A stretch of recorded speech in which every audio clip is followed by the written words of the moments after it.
Angela and I had big plans for 2020. A new stamp in our passports, maybe a bathroom renovation.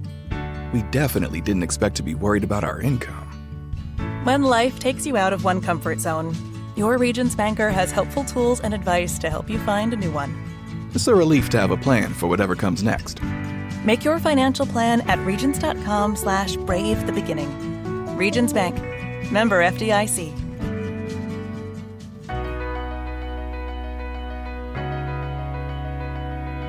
Live from the Subaru of Gwinnett Studio, inside the Sonesta Gwinnett Place Atlanta Hotel, it's time for Regions Business Radio. Regions Business Radio is presented by Regions Bank. Brave the beginning. Member FDIC. Now, here's your host, J.D. Mealer. Thank you, Mike Salmon. Good to be with you. Welcome to Regions Business Radio, presented by Regions Bank, member FDIC. I'm your host, J.D. Mealer, Vice President and North Georgia Market Executive for Regions.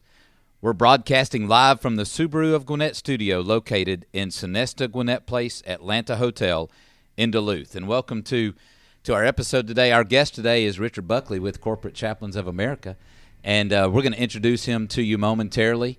And we're going to start off, let me start off, too, with a disclaimer. I think it's important to share this with you.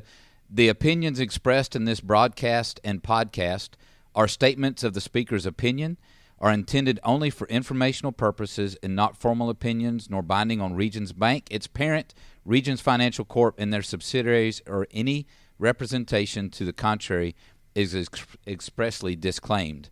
We want to be very careful today with some of our content and keep it very focused on how we can best serve our commercial customers.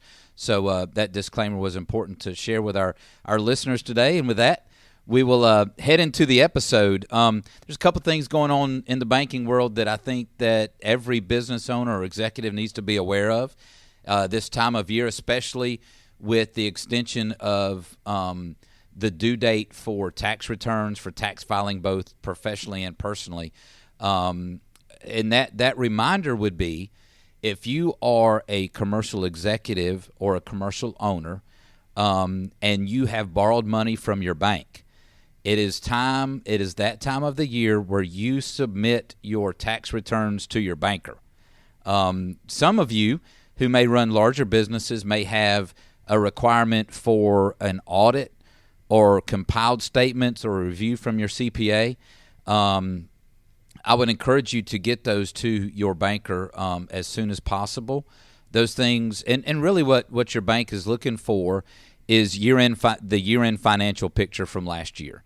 Some of you may be able to include your PPP money, but nonetheless, across the board, it's an industry-wide time of year where we're collecting year-end financials. So just as an encouragement to you, it would be better for you to send it proactively to your banker than have them chase it down from you. That would be very well received by your bank. Regardless of where you bank, this isn't Regions customers. It's for all the other customers as well. If you're borrowing commercial money, make sure that you're submitting your year-end financial statements, compiled, audit reviewed, or tax return as it may be. Just a public service announcement to our banking customers out there across the board. The other thing is there's a lot of activity going on. You think about, since we've started our podcast about 7 months ago, we've given periodic updates on the PPP program, and now we find ourselves in the forgiveness phase of the PPP program, and there are many customers that we see at Regions that are now receiving their forgiveness paperwork from the SBA. But at the same time, I got to tell you, the SBA is taking their time to be diligent and to review the paperwork for the larger over $2 million PPP loans. So don't expect a swift turnaround. However, be diligent in watching for one. Just a reminder that forgiveness is in full force, and that volume. I mean, you think about, I believe at Regions we did, I think, not numbers volume, but we probably surpassed or approached $7 billion in PPP funds. So to work with SBA and through our system and that volume to process forgiveness is very is very voluminous, and SBA is stretched thin through that as well. So by way of reminder, sort of public service, like I said, if you're a commercial customer, make sure you're getting your year-end financial statements. And, hey, it would always be nice. We're heading into July. It would be nice to provide your bank with first quarter as well, because we'd like to see that things are bouncing back in 2021 for everybody. And then keep an eye on your PPP forgiveness steps and updates. So we hope we see that going well. And I know it's been a great benefit to many customers across the Gwinnett and Northeast Georgia area. So that's a couple of housekeeping, sort of business banking topics that aren't very exciting, but hopefully that'll be a reminder to some of you executives and owners. Part of our vision at Regions Business Radio is to provide valuable resources to our local business community. And through the last several months, we've talked about things such as financial statements. We've talked about PPP, just as I mentioned in my intro. We've talked about engaging with diverse communities in our area. We've had other guests on some of Mike's shows regarding foreign exchange or interest rate management. So we try to provide our business community with a variety of topics that will help as we navigate the business world.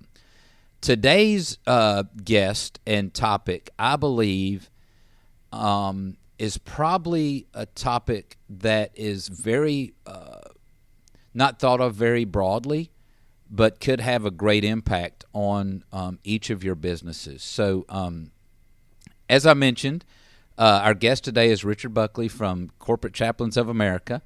And he and I have gotten to know each other over the phone over the last couple of weeks, and I know some of his local team here in the Atlanta area.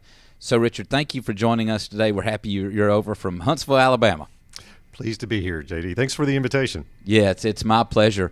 As you talk and as we have this conversation, just by way of reminder, we're talking to business owners and executives across sort of the Gwinnett footprint. Our goal is to not just add value, but bring resources to a variety of business owners in our market. And I think that today you are going to be able to help us do that a little differently than we have before, sort of a real boots on the ground type of topic. So let's just jump right into it.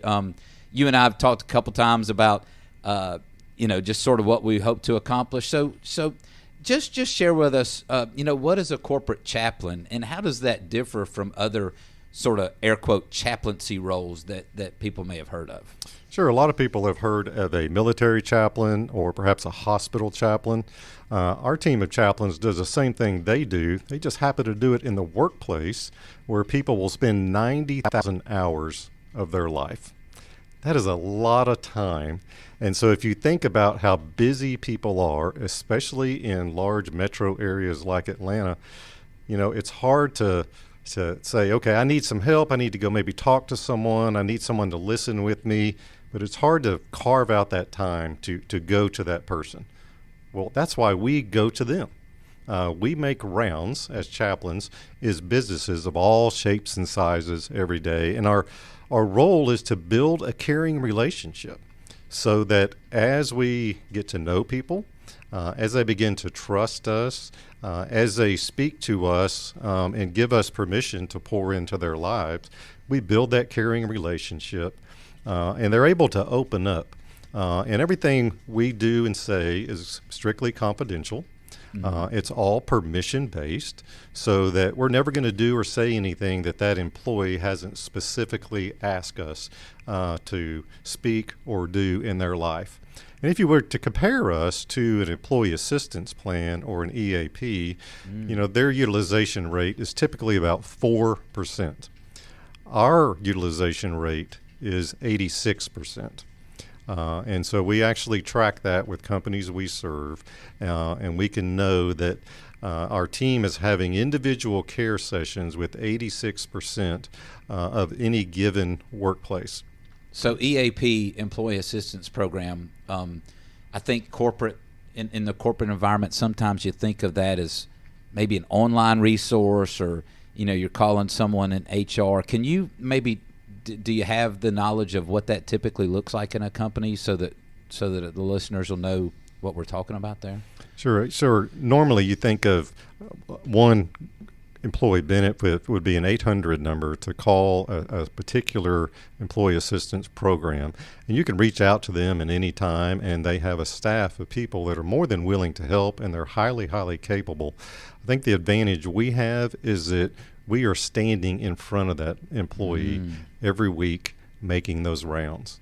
And so if you think about the importance of relationships, especially in today's environment where people are very, very busy, if we're going to them, I think of the young man that I met that I built a relationship with him, and quite honestly, it took 3 years to really earn his trust. He didn't really understand what a chaplain was all about. In fact, he was a little bit negative about it. But there became one night was really important when he reached out to me and said, I have a plan. I'm suicidal, and I need you to meet me and my boss right now because I'm afraid I might take my own life. Well, because I have been walking with this young man for 3 years, he trusted me to show up in his moment of great need. And he trusted me to call the hospital and to get him an appointment in a psychiatric facility for him to go through a consultation. He trusted me to go out to his vehicle and take a loaded pistol and pills and alcohol out so that he couldn't carry that plan out. And, our relationship went to a whole new level. I bet. And I remember meeting with him the next day and just seeing the relief and the joy in his eyes that he didn't have to carry that deep burden anymore, that he had somebody to walk with him and care for him. Well, I so appreciate.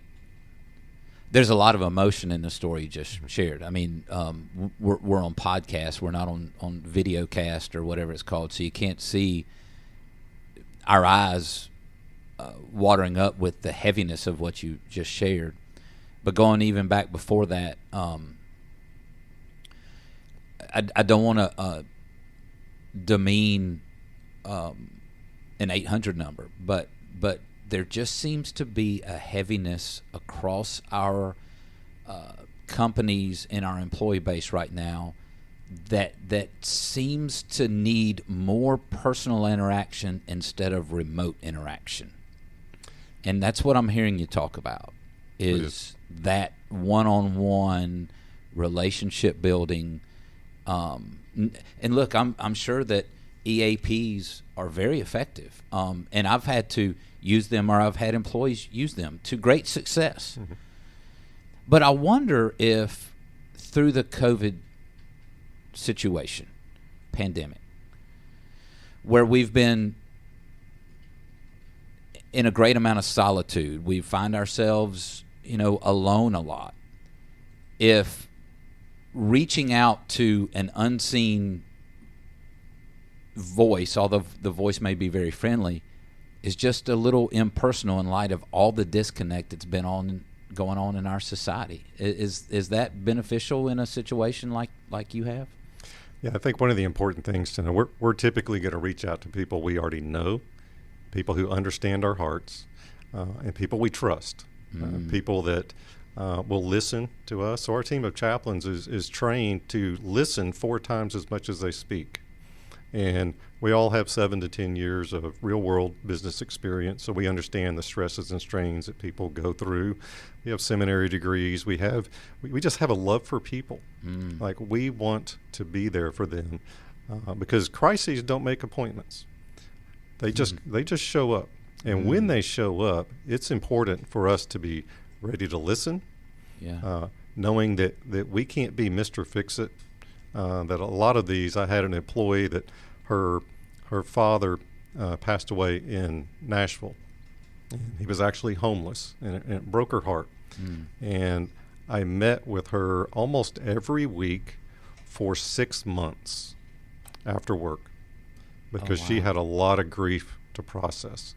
And I didn't have all the answers, but I We came to know and appreciate her and her family and the needs that they had and what they were going through. And it really meant a lot for her to have someone sitting there, listening, absorbing, and giving direction over time. Wow, that's amazing.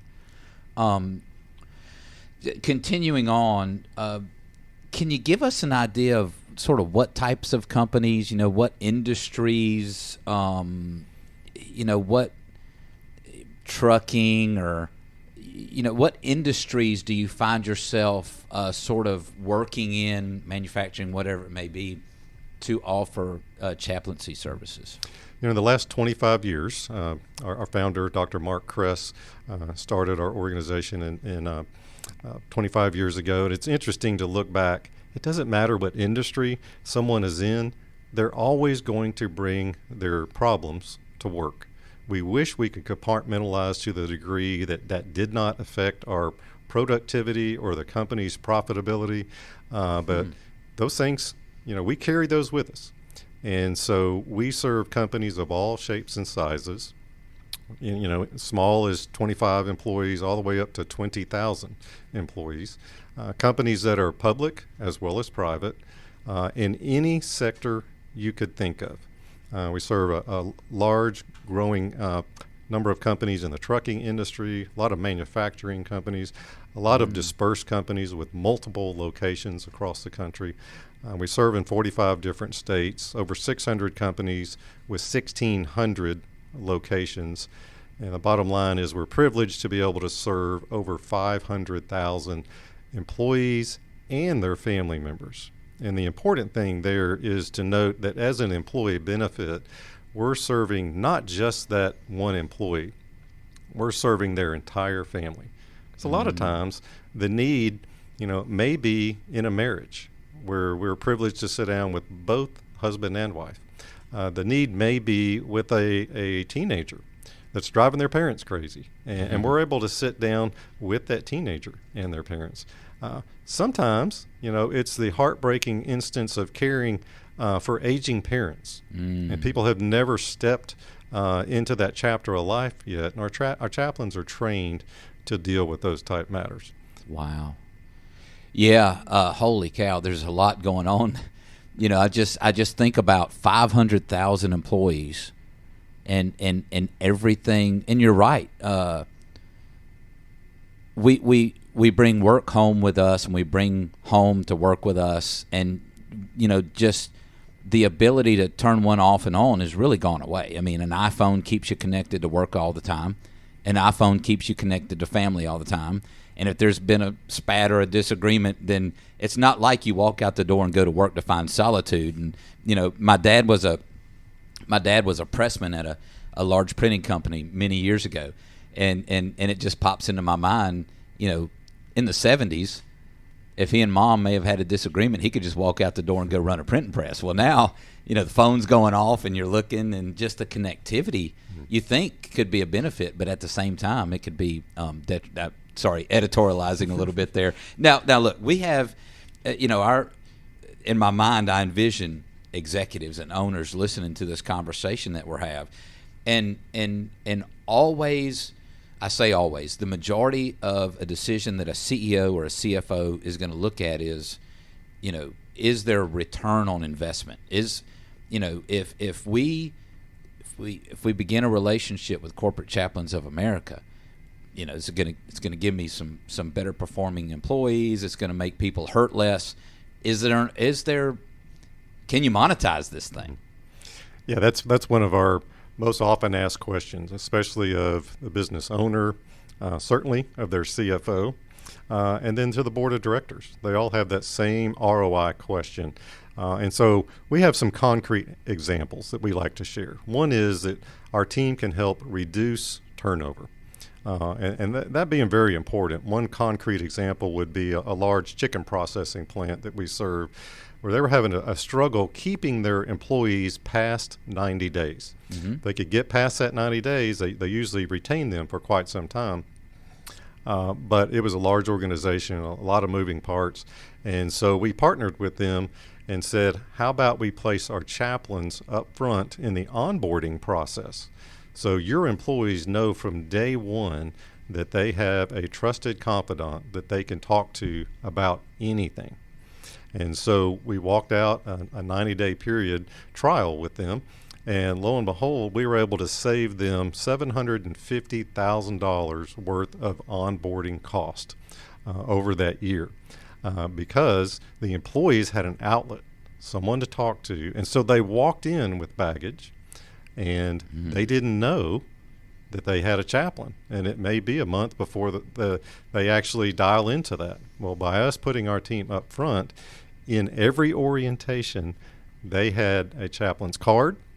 They have our My Chaplain app, and they were able to schedule appointments. They were able to text, call, or email their chaplain, and it immediately raised or lowered the stress level in those employees' lives. So the $750,000 that was saved, it was a result of being able to fully onboard those employees and keep them longer, savings from which they would otherwise have had to invest in new recruiting, new onboarding. Gotcha. Exactly. Wow, that's a big number.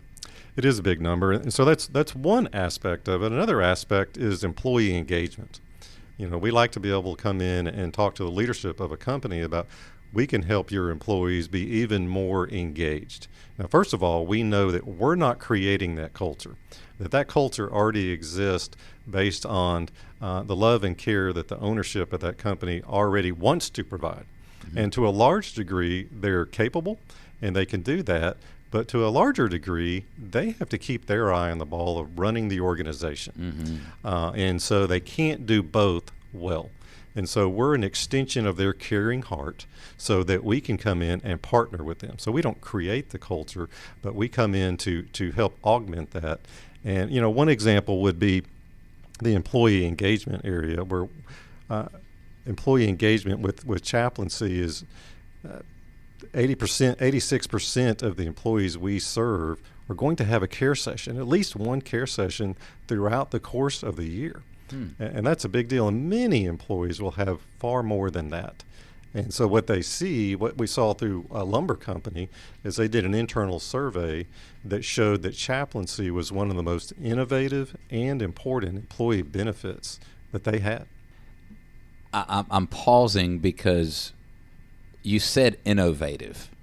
I'm kind of shocked that we're living in 2021 America, and one of your clients said that something that was most innovative was a personal, meaningful relationship. We're living in a time where innovative is ascribed to everything from ordering a pizza to getting a ride to the ball game to whatever the latest gadget is. But here we are, and you're front line. You are dealing with these individuals and these employees on a regular basis. And this client, you said it was a lumber company? Mm-hmm.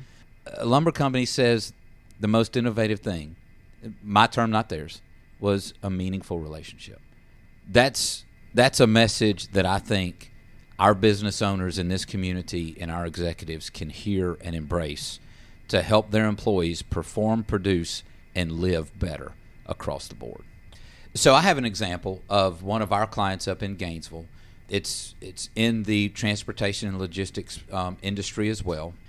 And a couple weeks ago, we had a meeting, and I'll tell you, I didn't even know that they had a corporate chaplain.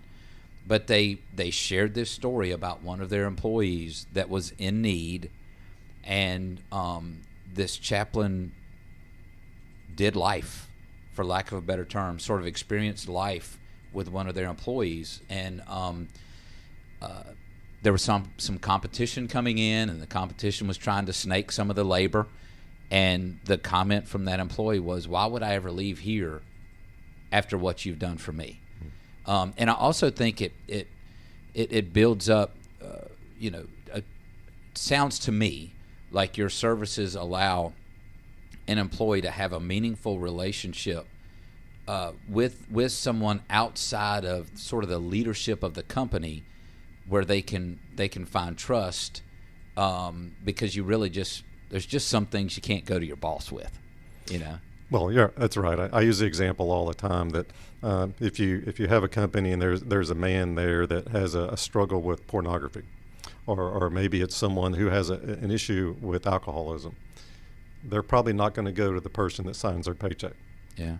They don't want that known, but for us, we're independent. We can be objective, and we tell everyone we're going to keep this confidential. Mm-hmm. And that's very, very important, and it's all permission-based, so they can't reach out to us and tell us anything.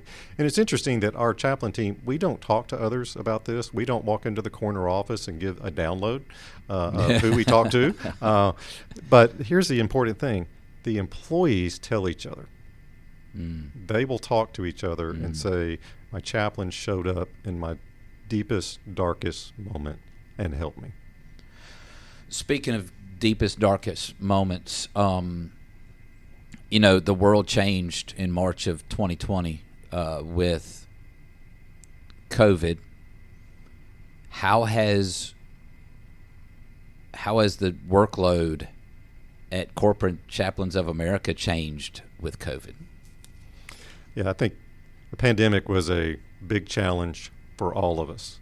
And I think for our team, we got locked out of a lot of companies for a period of time when the world was shut down.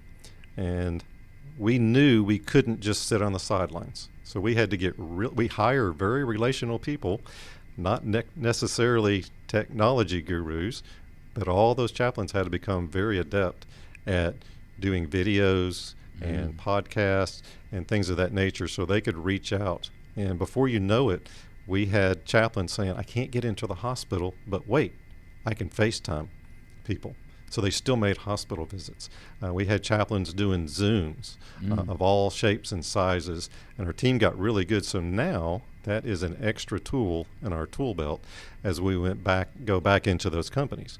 But I can tell you that things like loneliness and depression, anxiety, all kinds of fears about how long the pandemic would last and what things would look like afterwards, would people keep their jobs or not, all of those things did feed existing addictions. So if there were addictions out there of any type, they got worse. If there were mental health issues out there, it was tough to get into a counselor or anything like that. And so people were really leaning into our chaplaincy. And that's where building that relationship made all the difference in the world. And so our chaplains have 7 different levels of certification that we go through. So we were ready to address mental health issues. Wow. We have a relationship that's in that sort of sector of serving individuals with mental illness, and the statistics that they shared with us recently about, I don't know if this is the appropriate term, it's the term I'm giving it, post-COVID anxiety and depression. There's more demand for services than there is supply for services related to post-COVID anxiety and illness. It didn't dawn on me until you just mentioned it that being sort of cut off from your normal schedule, you think initially you sort of thought it was cool. Get on a Zoom call, I can put on a nice shirt, but I can have my shorts on because those types of things are fun.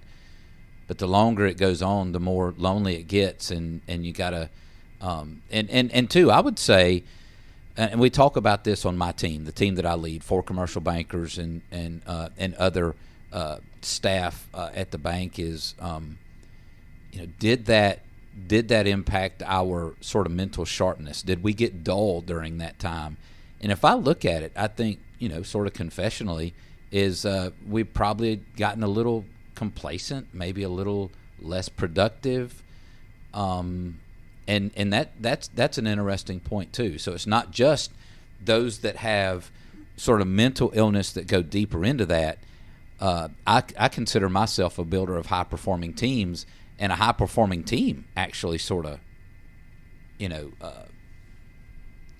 maybe I don't even know what I'm looking for, but weren't as high performing as they had been pre-COVID. Have you seen anything like that?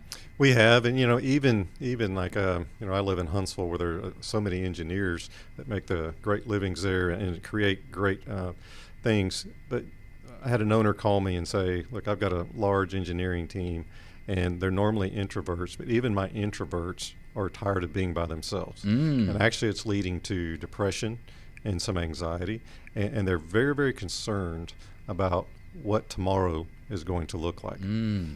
But, you know, that could be said in any industry. I went to a funeral in Chicago, one of our clients that we serve, and so we have a team of 4 or 5 chaplains that serve there, and they were introducing me to employees that they've served for many years. And it was interesting. I would get the introduction, and then the employee would tear up and say, let me tell you what this chaplain has meant to me during this pandemic. Person after person after person said things like, I would not have made it if I didn't have this person to talk to and to FaceTime with and to get on a Zoom with and to use your app with and eventually to get in person again with. Wow. You guys were my lifeline. Wow. Why is there anxiety and stress around returning to work?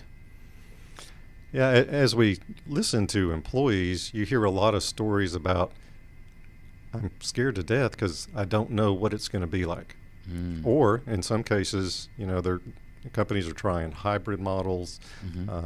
You know, you're going in and you're sharing a workspace where you didn't have to do that anymore, or the company figured out, you know, we'd be better stewards of our funds by having everyone work at home. And so there's so many different things that are happening. That change, on top of all the other change that's taking place, has kind of put some people on tilt. Yeah. And so our team never jumps in the middle of company operations, but we're there to reassure them and to let them know that leadership teams and business owners are taking this very seriously, and they know that their number one asset is their employee, and they're doing their level best to care for them in the midst of everyone going through all kinds of historic changes. An unscripted question here, but and I know the answer to this. I want to sort of hear your take on it. But highly engaged employees are more profitable, more productive. How do you have? Has enough time passed to have any sort of success stories around post-COVID return to work? You know, morale return or production improvement? Sure. We go in with every client we serve. We're going to go in on a quarterly basis and talk to the leadership, and we're going to give them an activity report that shows how many visits we made, how many care sessions we had. We're going to break down the types of care sessions. So we're going to protect confidentiality, but we're going to paint a picture for them through our metrics and through the statistics that we can give. But a lot of business owners will say, man, I see the stats. I look at stats all day. I can tear up a P&L in seconds flat, but tell me some stories. And stories are a very powerful part of what we do. Again, we underscore protecting the confidentiality or sharing a story with permission. Right. Both of those are very, very important. And we're seeing that 2020 was our most productive year ever in our 25 history in terms of care sessions and sitting down and really listening to people and providing day-to-day help that they desperately needed. 2021 is shaping up to be even stronger. So as challenging as the pandemic was relationally, it has really catapulted us into new territory. Maybe helped us reach some people that would not have reached out to us otherwise, because things were so significantly different in their lives. Yeah, that makes perfect sense to me. And I'm just thinking about all the different clientele we have, and whether I'm walking into a manufacturing facility or a business office, you know, I can see people's faces, and you know, we were talking earlier about there's a Chick-fil-A video about you never know what people are going through, and that's very powerful. Any closing comments that you'd like to share? Where can our guest find you online? Any parting thoughts that you may have that someone may benefit from hearing? Sure. Anyone who has further questions can always reach out to us. Our website is chaplain.org. They can reach us there. We're on all the major social media outlets as well. Be glad to talk more about who we are, what we do, and our value proposition, and how we can care for their employees. You say care a lot, and thank you, by the way, for being here. Caring for others is, it's difficult. You said earlier, I've always heard that we need to listen twice as much as we talk because the Lord gave us 2 ears and 1 mouth. But you said that that your chaplains listen 4 times as much as they speak. If my wife Amy hears this episode, she's gonna start holding me to that, perhaps as well, and as will my team. I think that listening can go a long way. Listening to receive, not just listening to hear and think about our next point. So, and then the other thing that I take away is something you mentioned a lot is trust. Last week, I downloaded an Audible book by Gregory McEwen called Effortless. His first book was a book called Essentialism, which is very good. And his new book is called Effortless. I recommend it. He has a chapter there on trust. And it's a very good chapter. And it talks about the makeup of a high-performing team is one in which trust is the primary quality between teammates. And that's that trust that you all provide, because your trust is going 2 ways in a company. The senior leadership trusts you to perform, to engage their employees, and the employees trust you with confidential information and support that they can continue on in their lives. And it's interesting too. I think if we sort of, in closing, talk about the importance of trust and the importance of care, those things seem to be losing their sharpness in our culture today. And if there's anything I take away from this, personally, would be, man, I'm not very good at caring. And I need to continue to build trust with my team. So thank you for sharing those. I really do appreciate it. I was just gonna close with that. I sort of jumped ahead as it relates to the book that I was reading that I recommend. I also encourage you to share this episode. If you're listening, and what we found is business owners typically hang out with other business owners. So if you've heard this and you're compelled to reach out at chaplain.org, forward this episode to some of your business owner friends. I really see this as a way for regions in this community to support our businesses by making an introduction to an organization that cares for your employees, that you can trust. So, with that in mind, Richard, thank you again for being with us. I look forward to talking to you again. Mike, thanks for producing us today. It's a good episode. With that said, let me say thank you for joining us on Regions Business Radio, presented by Regions Bank, member FDIC. This program is available on iTunes, iHeartRadio, Spotify, or wherever you enjoy your favorite podcasts. Please be sure to subscribe to our show so you don't miss any future episodes. I'm J.D. Mealer, and you've been listening to Regions Business Radio on Business RadioX.